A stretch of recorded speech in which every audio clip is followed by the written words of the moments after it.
नमस्कार बंधुरा your parcel YouTube channel आपनादेर प्रत्येककेई स्वागत। भिडियोते क्लिक करार जोन्नो असंख्य धन्यवाद।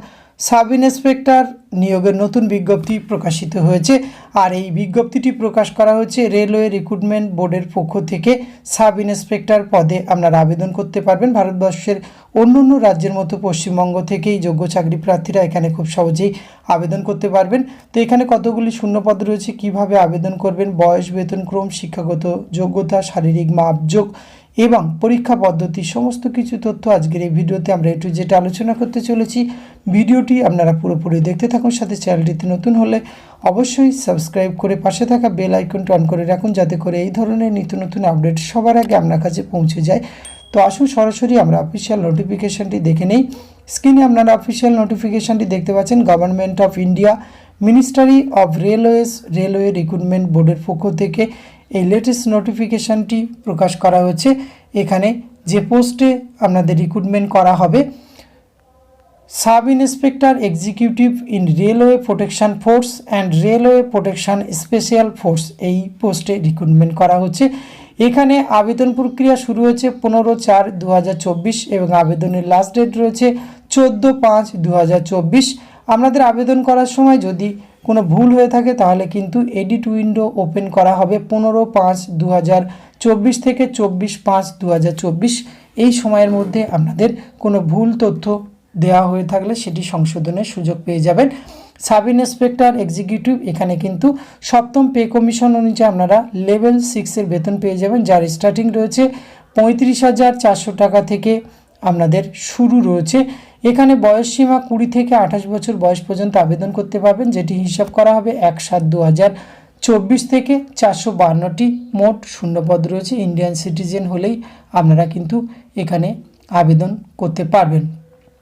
এক্ষেত্রে এছাড়াও এই অংশে আপনারা আসলে কিছু জেনারেল ইনস্ট্রাকশন এখানে পেয়ে যাবেন, যেটি আপনাদের এখানে আবেদন করার আগে অবশ্যই একবার আপনারা দেখে নেবেন ইন্ডিয়ান সিটিজেন হলে। এবং বয়সসীমা যেটি বলছিলাম 20 থেকে 25 বছর 28 বছর, এখানে কিন্তু আপনারা category wise SC ST OBC অন্যান্য এক্স সার্ভিসম্যান সহ তারা নির্দিষ্ট বয়সের ছাড় কিন্তু এক্ষেত্রে পেয়ে যাবেন। এক্ষেত্রে আবেদন করার জন্য আপনাদের একটি অ্যাপ্লিকেশান ফিজ লাগবে ফর অল ক্যান্ডিডেটস। সেক্ষেত্রে আপনাদের এক্সেপ্ট ক্যাটাগরি যে ক্যান্ডিডেট রয়েছেন যারা আবেদন করবেন তারা বাদে বাকিদের 500 টাকা অ্যাপ্লিকেশান ফিজ লাগবে সিবিটি টেস্ট অ্যাপিয়ারিংয়ের জন্য। এবং SC ST ex serviceman, female, minorities এবং ইকোনমি ব্যাকওয়ার্ড ক্লাসেস তারা 250 টাকা দিয়ে কিন্তু এখানে আবেদন করতে পারবেন। এটি কিন্তু আপনাদের অনলাইনের মাধ্যমে এই মোড অফ পেমেন্ট কমপ্লিট করতে হবে।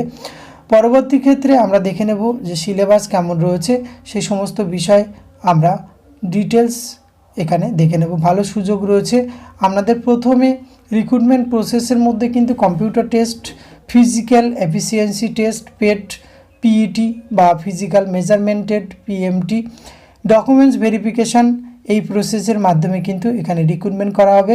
CBT টেস্টের ক্ষেত্রে কোশ্চেন প্যাটার্ন এবং সিলেবাস এই অংশে আপনারা পেয়ে যাবেন। টোটাল সময় পাবেন 90 মিনিট এবং টোটাল কোশ্চেন কিন্তু 120টি। এক্ষেত্রে নেগেটিভ মার্কিং রয়েছে। এবং সিলেবাস এক্ষেত্রে আপনারা দেখতে পাচ্ছেন CBT টেস্টের ক্ষেত্রে arithmetics 35 number, general intelligence and reasoning 35 number, general awareness 50 number. এটি CBT টেস্টের জন্য সিলেবাস রাখা হয়েছে।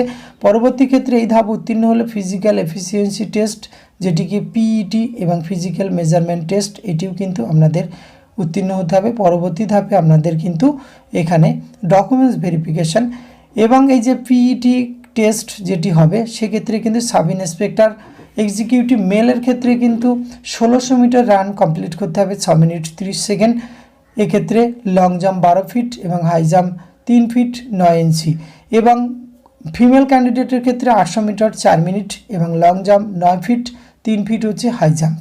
এছাড়া PMT যেটি রয়েছে সেক্ষেত্রে কিন্তু আপনাদের এখানে আনরিজার্ভ, EWS, OBC এবং SC ST অন্যান্য যে ক্যাটাগরি রয়েছে তাদের হাইট মাপজোকটি এই অংশে আপনারা পেয়ে যাবেন। মেলের ক্ষেত্রে 165 এবং ফিমেল 157 এবং SC ST হলে কিন্তু মেল 160, ফিমেল হলে 152।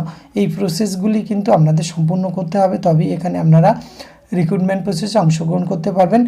আর আরআরবি যে ওয়েবসাইটগুলি রয়েছে আপনাদের এখানে রয়েছে, আমাদের কলকাতাতে আরআরবির অফিসিয়াল ওয়েবসাইট রয়েছে এবং এক্সাম কিন্তু এখানে কলকাতাতেই, আপনারা যারা ওয়েস্ট বেঙ্গল থেকে আবেদন করবেন কলকাতা সহ বিভিন্ন জেলার যে বড় সিটিগুলি রয়েছে সেখানে এক্সাম সেন্টার পেয়ে যাবেন www.rrbkolkata.gov.in এবং মালদার ক্ষেত্রে rrbmalda.gov.in এবং আরও যে শিলিগুড়ি ক্ষেত্রে রয়েছে rrbsiliguri.gov.in। এই জায়গাগুলি বড় বড় সিটিতে কিন্তু সিবিটি টেস্ট বা এক্সামগুলি অনুষ্ঠিত হবে।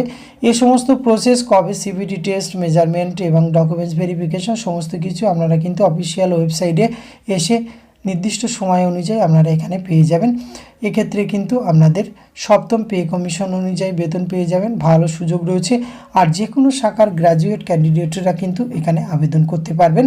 অতএব আপনারা যে কোনো শাখার হলেই কিন্তু আবেদনের সুযোগ রয়েছে। অ্যানেক্সার বি এই অংশে কিন্তু মেল ফিমেল ক্যাটাগরি পদের বিভাজনগুলি রয়েছে, যেমন আনরিজার্ভ এক্ষেত্রে কিন্তু 157, মেলের ক্ষেত্রে SC 57, ST 28, OBC 104, EWS 38, total 384টি রয়েছে মেল ক্যান্ডিডেটের ক্ষেত্রে। আর ফিমেলের ক্ষেত্রে রয়েছে আনরিজার্ভ 28, এসসি 10টি এবং এসটি 5টি, ওবিসি 18, ইডব্লিউএস 7টি, টোটাল কিন্তু 68টি শূন্যপদ রয়েছে এবং এক্স সার্ভিসম্যান 10% অফ ভ্যাকান্সি 45। এই ক্যাটাগরি হয় শূন্যপদের বিভাজনগুলি এখানে রয়েছে। তো আজকের ভিডিওতে সংক্ষেপে এইটুকু তথ্য আপনাদের সঙ্গে শেয়ার করা ছিল। এটি যদি ভালো লাগে অবশ্যই আপনারা একটা লাইক কমেন্ট শেয়ার করবেন এবং অন্যদের সঙ্গে শেয়ার করে জানার সুযোগ করে দেবেন। ধন্যবাদ, প্রত্যেকে ভালো থাকবেন।